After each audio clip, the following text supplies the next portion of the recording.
Hi everyone, today I want to talk to you about solving log equations where we're using the properties of log.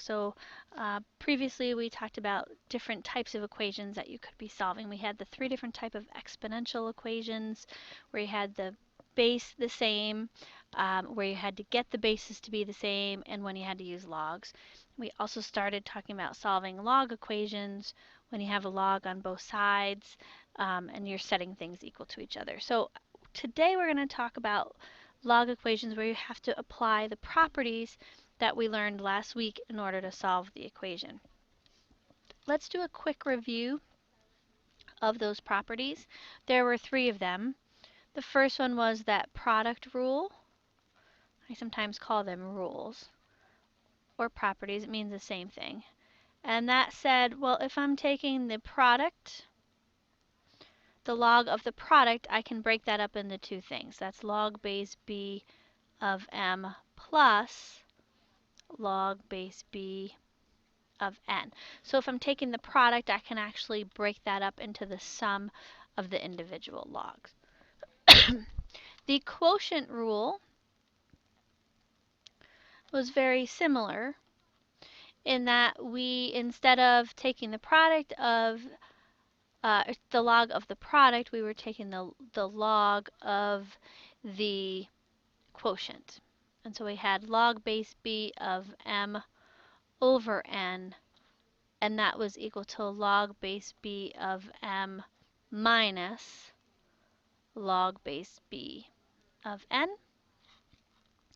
We also had the power rule, and the power rule said that if I have log base b of m to some power, I could bring that power out in front. So that would just be p times log base b of m. So those are my three rules that I'm going to use when I'm trying to solve some of these log equations. So let me show you what I mean. We'll start off with something pretty basic. If I have, for example, log of 2 plus the log of x is equal to 1. So this is different than all of the other different examples that I showed you last week, or that I showed you last time on Friday, right? We had logs on both sides, where we had the log on one side and we then converted it to exponential. And now I have this plus sign, I have these two different logs. It looks very different than any of the other problems that we've done. Here's the thing, we can turn this into a very easy problem by applying our rules of logs. Now you see this plus sign here. That means I can use my product rule. And so all I'm going to do is undo that product rule. So I can actually rewrite this as the log of 2x by definition of what that product rule is. Okay, and now that's equal to 1. So now I've converted this from sort of an expanded version into a simpler version, and now I only have one log on one side of my equation. And we said in last class, from here, what you can do is take this out of log form and write it in exponential form so that you can solve it. Remember, when there's no base written, that's just log base 10. So if I were to write this in exponential form, I would have 10 to the first is equal to 2x. Then if I were to solve for x, right, 10 to the first is just 10, and 10 divided by 2 is just 5. So my answer there is just x equals 5.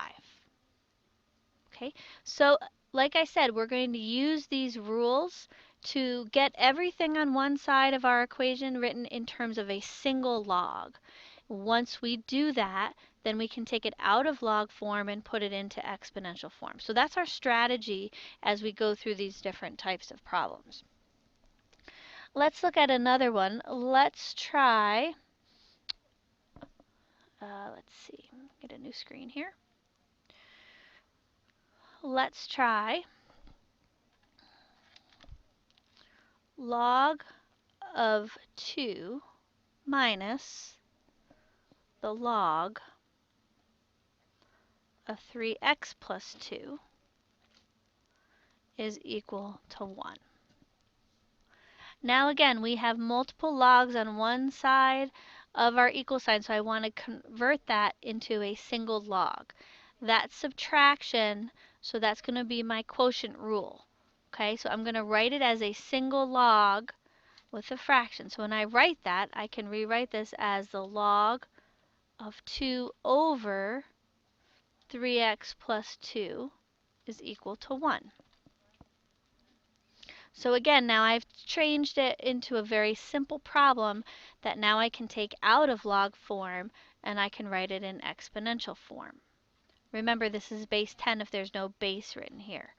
So this is the same as saying 10 to the first is equal to 2 over 3x plus 2. Okay, well, let's figure that out. Remember, 10 to the first is just 10. All I'm going to do is cross multiply here. Right, I can rewrite this as 10 over 1, and then I just have a proportion. This is just basic stuff here. So I have 10 times 3x plus 2 is equal to 2. Remember, when you have a proportion, you can cross multiply. I'm going to distribute, so I end up with 30x plus 20 is equal to 2. I end up with 30x is equal to negative 18, right, if I just subtract 20 from both sides. And then I end up with x is equal to negative 18 over 30. Okay, negative 18 over 30. So, different ways to solve these problems, different rules that you're going to use to solve these problems, but they are pretty straightforward, okay, when you're doing them. Let's try this one. Whoops. Here we go. Log base 5 of 6 plus log base 5 of 2x squared is equal to log base 5 of 48. That's an 8 there. It doesn't look like an 8. Let me rewrite that. 48. Okay. So again, I am going to combine these into a single log. So I can rewrite this as log base 5 of 6 times 2x squared is equal to log base 5 of 48, which is the same as saying log base 5 of 12x squared is equal to log base 5 of 48. Now, this is similar to a problem we did in the last video. I have a log on both sides. They're both log base 5, and I have this equal sign, which means that I can just set those two things equal to each other. So 12x squared is equal to 48. X squared would then be 4, right, if I divide both sides by 12. So I would get x is equal to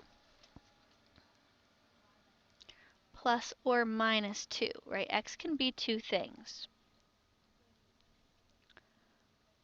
Now, we talked before about taking the log of a negative number. Okay? And we said you cannot take the log of a negative number, nor can you take the log of 0.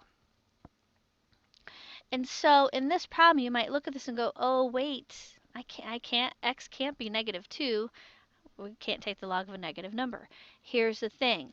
Once you plug it in there, if it makes this negative, then you can't use it. But if I plug negative 2 in for x, I still get a positive number here, so that's okay. Okay, so just be aware of, yes, you may get a negative number here. It's once you plug it in, figuring out whether or not it gives you a negative number. If it does, then you cannot use it. So let's look back at this problem that we just did a minute ago. we end up with x is equal to negative 18 over 30, which is negative 0.6. That would be negative 0.6. And so you might look at that and go, oh dear, that's negative. But let's plug it in here and see what happens. If I have the log of 3 times negative 0.6 plus 2, that's the same as saying the log of negative 1.8 plus 2, which is the same as saying the log of positive 0.2. And that's okay because that number is positive and it's greater than 0. So this answer was totally fine, even though it was negative, because it didn't make this negative. Okay? It didn't make this what I was taking the log of negative. That remained positive. So I just want you to be aware of that. We'll talk about that a little bit more as we move through these different examples. That's the idea behind that. Sometimes you have problems where you're going to get, similar to one we just did, where you're going to get more than one answer. So for example, if I had the log base 12 of x squared plus 35 is equal to the log of 12 times negative 12, or log base 12 of negative 12x minus 1. Okay, again, I have logs with the same base. I have an equal sign, so I can just set those equal to each other. What happens here then is I have a trinomial that I'm solving. I want to move all of my terms over to one side. I end up with x squared plus 12x